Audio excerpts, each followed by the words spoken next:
नमस्कार, स्वागत आप सभी का। आपके साथ मैं हूं पुनीत। चलिए आरक्षण की मांग की बात कर लेते हैं। इसको लेकर सर्व आदिवासी समाज ने प्रदेश व्यापी बंद बुलाया था। आदिवासियों के बंद का व्यापक असर प्रदेश में देखा भी गया।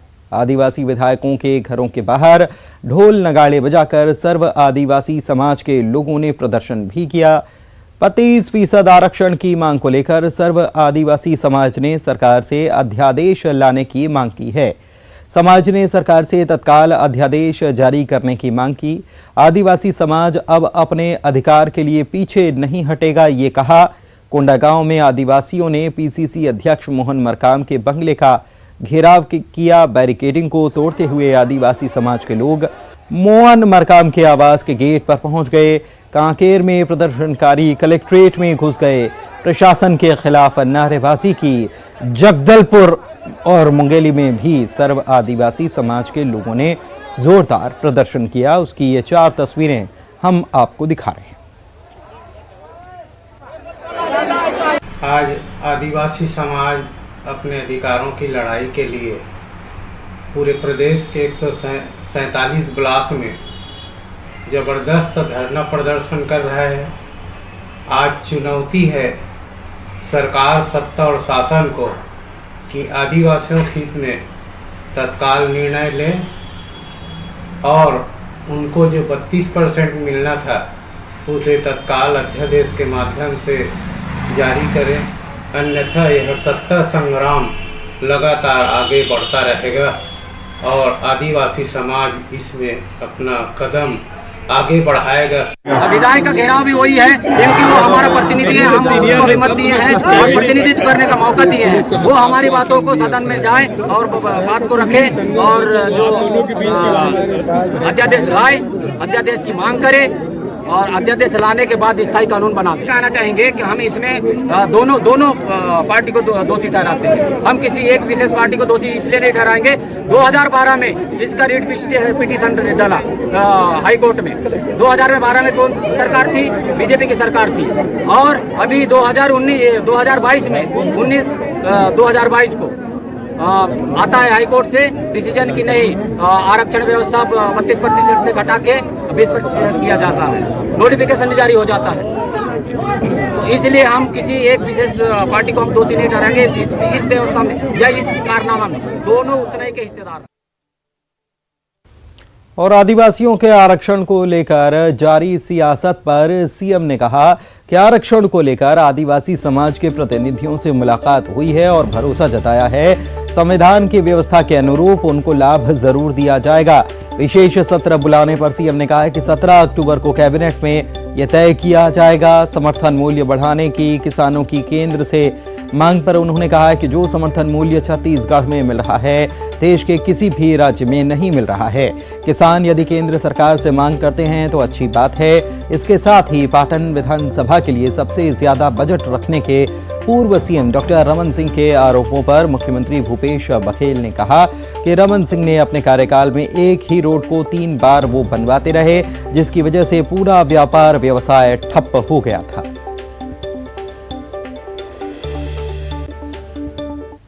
कुछ समाज के लोग मेरे पास आए थे, मैंने स्पष्ट कर दिया है कि जो संविधान में जो व्यवस्था है उसके अनुरूप उनको वो लाभ दिया जाएगा, उससे कम नहीं होगा। ये मैंने स्पष्ट कर दिया था। विशेष सत्र भी बुला सकते। अभी तो समय है, अभी तो कैबिनेट होगा 17 तारीख को। हमारे यहाँ तो लागू है ऑलरेडी। जो मूल्य छत्तीसगढ़ में कृषि उपज का मिल रहा है, चाहे वो धान हो, चाहे कोदो कुटकी रागी हो, गन्ना हो और दूसरे लघु उपज है, वो जो मूल्य छत्तीसगढ़ में मिल रहा है देश के किसी भी राज्य में वो नहीं मिल रहा है। तो यदि केंद्र से मांग कर रहे हैं तो पूरे देश के लिए होगा, अच्छी बात है। कम से कम रमन सिंह जैसे नहीं कर रहा हूँ कि एक पुल को 3 बार तोड़ के फिर से बनवाएं ओवर ब्रिज का, और जिससे राज्य में व्यापार व्यवसाय ठप हो गया था।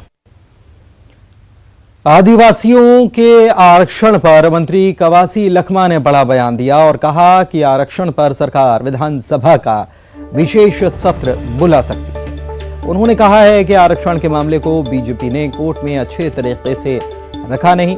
बीजेपी के कारण आदिवासी समाज को नुकसान हुआ है। 17 अक्टूबर को कैबिनेट की बैठक में आरक्षण का मुद्दा वो रखेंगे।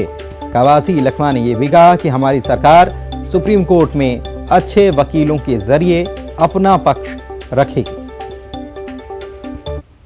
मुख्यमंत्री साफ साफ कहा है कि भीमराव अंबेडकर का कानून आप लोगों को दे के रहूँगा, चाहे सुप्रीम कोर्ट हो, हाई कोर्ट का निर्देश को हम सुप्रीम कोर्ट में चुनौती देंगे। बड़े बड़े वकील को हम लोग बात किए हुए हैं, चाहे कपिल सिब्बल हो, सिंघवी साहब हो, ये बड़े केस में लड़ते हैं। जेठ मनाने के बाद यही बड़े वकील हैं। 3 वकीलों को हम लोग बात किया हुआ है। उसके बाद 17 तारीख को कैबिनेट का बैठक होगा। 17 तारीख के कैबिनेट के बैठक में कोई भी इतना बड़ा मामला को एक, चाहे मुख्यमंत्री हो चाहे मैं हूँ, एक आदमी का निर्णय नहीं होगा। कैबिनेट में फैसला करेंगे हम लोग। जरूरत पड़ेगा तो विशेष सत्र विधानसभा बुलाएंगे। भूपेश बघेल का सरकार आदिवासी का कड़ा है। भेंट मुलाकात कार्यक्रम के तहत मुख्यमंत्री भूपेश बघेल कवर्धा पहुंचे। मुख्यमंत्री ने कवर्धा को कई सौगात दी। कवर्धा में मेडिकल कॉलेज खोलने की घोषणा की मुख्यमंत्री भूपेश बघेल ने की। इसके साथ ही ग्राम झलमला में नया ग्राम पंचायत भवन बनवाया जाएगा, ये कहा। ग्राम झलमला के हाई स्कूल और कन्या आश्रम में बाउंड्री वॉल का निर्माण कराया जाएगा। ग्राम झलमला में मंदिर से लेकर आंगनबाड़ी भवन तक और टावर से लेकर हाई स्कूल भवन तक सीसी रोड का निर्माण किया जाएगा। पिपरिया में Swami Atmanand English medium school खोलने की घोषणा सीएम ने की। बोईर कचरा से गंडई खुर्द तक सड़क बनाने की घोषणा की गई। कवर्धा पौड़ी मुख्य मार्ग से ग्राम परसहा गाढ़ा घाट तक सड़क निर्माण कराया जाएगा। कुसुम घटा से बोईर कचरा मार्ग में फोक नदी पर उच्च स्तरीय पुल बनाया जाएगा। ग्राम सहसपुर लोहारा ब्लॉक के सहसपुर लोहारा पथरा पुल मरपा पुल निर्माण किया जाएगा। ग्राम खोलवा से ग्राम कुम्हारी सिंघनपुरी तक सड़क निर्माण होगा। घुघरी से ग्राम मरपा तक सड़क का निर्माण बनाने की घोषणा मुख्यमंत्री ने की। इसके साथ ही 240 हेक्टेयर क्षेत्र में सिंचाई सुविधा हेतु घटोला जलाशय का निर्माण करने की घोषणा सीएम ने की।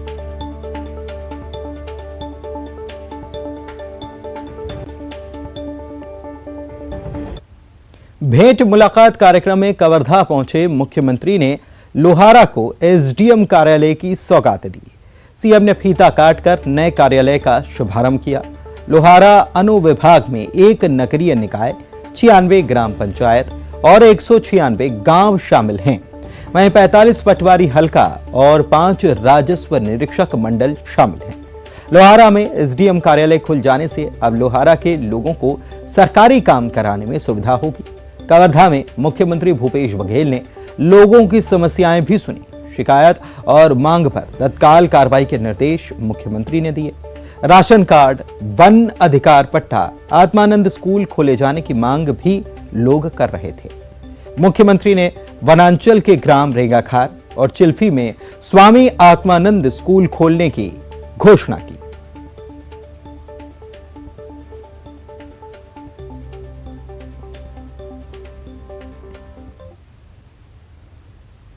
कवर्धा में मुख्यमंत्री भूपेश बघेल ने सकरी नदी पर बने रायपुर जबलपुर पुल का लोकार्पण किया। इसके बाद सीएम भूपेश बघेल ने जिला कांग्रेस कमेटी के नए भवन का भी लोकार्पण किया।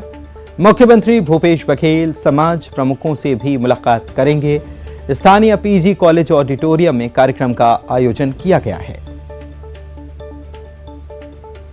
भेंट मुलाकात कार्यक्रम में कवर्धा के सहसपुर लोहारा पहुंचे मुख्यमंत्री भूपेश बघेल साहूपारा के मोहन साहू के घर पहुंचे। मुख्यमंत्री को अपने घर आया देखकर मोहन साहू का परिवार खुशी से झूम उठा। परिवार के लोगों ने मुख्यमंत्री और उनके साथ पहुंचे मंत्री टीएस सिंहदेव, मोहम्मद अकबर का तिलक लगाकर स्वागत किया। फिर अपने घर में उन्हें पारंपरिक छत्तीसगढ़िया स्वादिष्ट भोजन कराया। मोहन साहू परिवार के सेवा भाव से मुख्यमंत्री भूपेश बघेल खुश नजर आए और परिवार को धन्यवाद दिया। इसके साथ ही सीएम ने साहू परिवार को तोहफा भी दिया।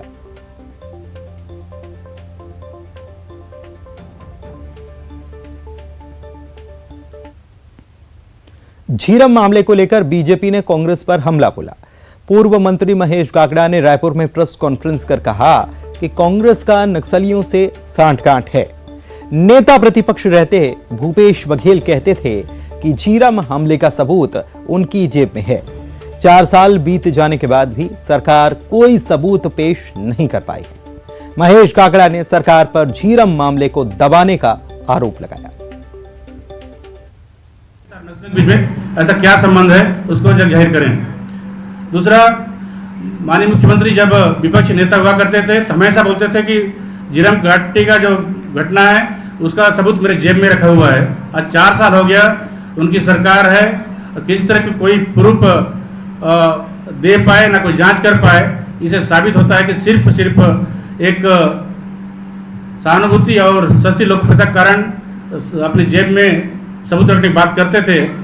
इस कारण हम आरोप लगाते हैं कि इस संबंध के कारण माननीय मुख्यमंत्री जो झीरम घाट की जांच है उसको दबा रहे हैं। झीरम मामले में बीजेपी के आरोप पर कांग्रेस की तरफ से पलटवार हुआ। कांग्रेस संचार विभाग प्रमुख सुशील आनंद शुक्ला ने कहा कि नक्सलियों से बीजेपी के संबंध हैं।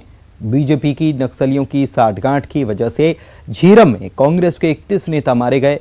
उन्होंने कहा कि बीजेपी के राज में 3 जिलों से बढ़कर नक्सली 14 जिलों में फैल गए। बीजेपी को कांग्रेस से सवाल पूछने का कोई हक नहीं है। भारतीय जनता पार्टी और महेश गागड़ा किस अधिकार से कांग्रेस से सवाल खड़ा कर रहे हैं?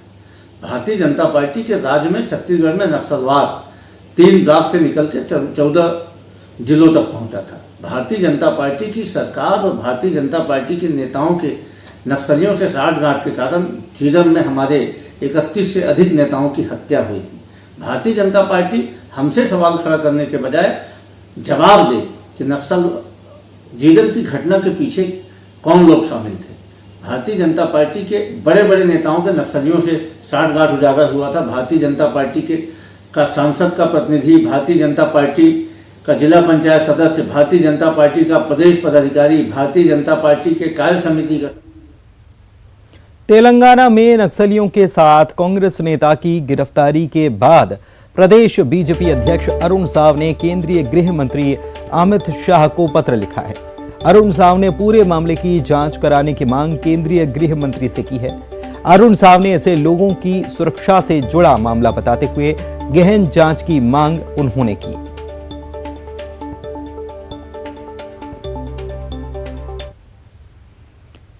तेलंगाना में नक्सलियों के साथ पकड़े गए कांग्रेसी नेता को लेकर मंत्री कवासी लखमा का बयान आया है। उन्होंने कहा कि नक्सलियों ने गांव से उठाकर कांग्रेस नेता को अपने साथ तेलंगाना ले गया। कांग्रेसी नेता के भाई ने इस मामले को लेकर थाने में मामला भी दर्ज कराया है। भिलाई में कार्यक्रम में शामिल होने पहुंचे मंत्री कवासी लखमा ने कहा कि बीजापुर सुकमा तेलंगाना का बॉर्डर इलाका है। यहां से नक्सली लोग कांग्रेस नेता को उठाकर ले गए। जानकारी में है नक्सली से उनको उठा के ले गए थे, उसके बाद ये पकड़ा गया है। तो इस थाना में सूचना उसका भाई ने तो ये नक्सलियों के साथ तेलंगाना में क्या कर रहे थे? मतलब आपका जानकारी और मेरा जानकारी में अलग है। उनको गांव से उठा के ले गए, इसलिए उनका भाई ने थाना में शिकायत किया है कि मेरे भाई को नक्सलेट उठा के ले गए। तेलंगाना में उनको कैद कर लिया गया। पुलिस तेलंगाना उसका बॉर्डर है और बीजापुर तेलंगाना, नक्सलेट तो तेलंगाना से आए ना, वही से पैदा से है ना। आज हमारा सरकार आने के बाद इस बात का खुशी है, जब भारतीय जनता पार्टी में सरकार थी 300 घर। मनेंद्रगढ़ से बड़ी खबर, केंद्रीय राज्य मंत्री रेणुका सिंह का राज्य सरकार पर हमला। छत्तीसगढ़ में हो रहे अपराध ने बिहार को पीछे छोड़ दिया है। रेणुका सिंह कह रही हैं प्रदेश में महिलाएं बिल्कुल सुरक्षित नहीं हैं। केंद्रीय राज्य मंत्री ने यह बात कही मनेंद्रगढ़ में। बहुत शांत प्रदेश माना जाता था, लेकिन ये भूपेश बघेल जी की सरकार में पिछले सालों से देखा जा रहा है कि छत्तीसगढ़ में जो क्राइम की स्थिति है बिहार को पीछे छोड़ दिया है। यहाँ पर महिलाओं की बिल्कुल सुरक्षा नहीं है। बैकुंठपुर में भी इसी प्रकार की जो कोरिया जिले में जो गैंग रेप हुआ, इसके ठीक पहले सूरजपुर में भी एक ट्राइबल लड़की के साथ गैंग रेप हुआ। दुर्भाग्य की बात कि इन दोनों रेप कांड में कांग्रेस के पदाधिकारी ही शामिल हैं। तो आज केवल ये 2 जिले की बात नहीं, जनहित के मुद्दे पर बीजेपी प्रदेश सरकार के खिलाफ लगातार आवाज बुलंद कर रही है। खराब सड़क समेत अन्य मुद्दों को लेकर पदयात्रा के क्रम में प्रदेश अध्यक्ष अरुण साव रायगढ़ पहुंचे। यात्रा में अरुण साव के अलावा सांसद गोमती साय, धर्मलाल कौशिक, ओपी चौधरी समेत भाजपा के सैकड़ों कार्यकर्ता मौजूद हैं। अब यहां से बीजेपी नेता सीधे कलेक्ट्रेट जाएंगे और घेराव करेंगे।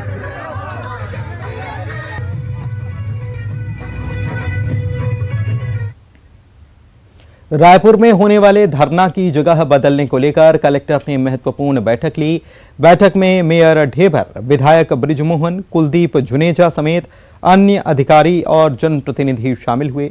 मेयर एजाज ढेबर ने कहा कि अब बूढ़ा तालाब धरना स्थल पर किसी तरह का धरना प्रदर्शन नहीं होगा।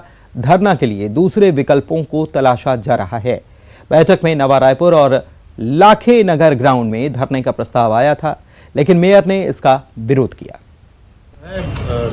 जो धरना स्थल पर जो होता है बूढ़ा तालाब के पास में, वहाँ पर एक तो 4-5 और स्कूल है, उसके अलावा वहाँ पर सबसे बड़ा शमशान घाट है।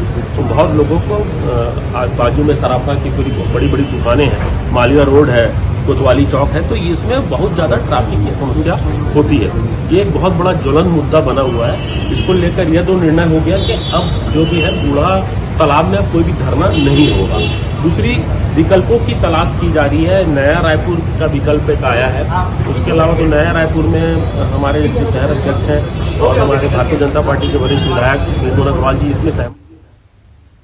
छत्तीसगढ़ में 1 नवंबर से धान की खरीदी शुरू होने जा रही है, लिहाजा खरीदी केंद्रों पर पुख्ता तैयारियां की जा रही हैं।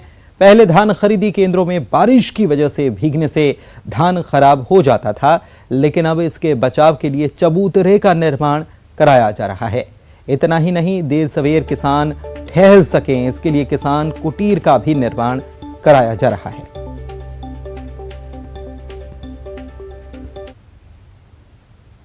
और आइए अब देखते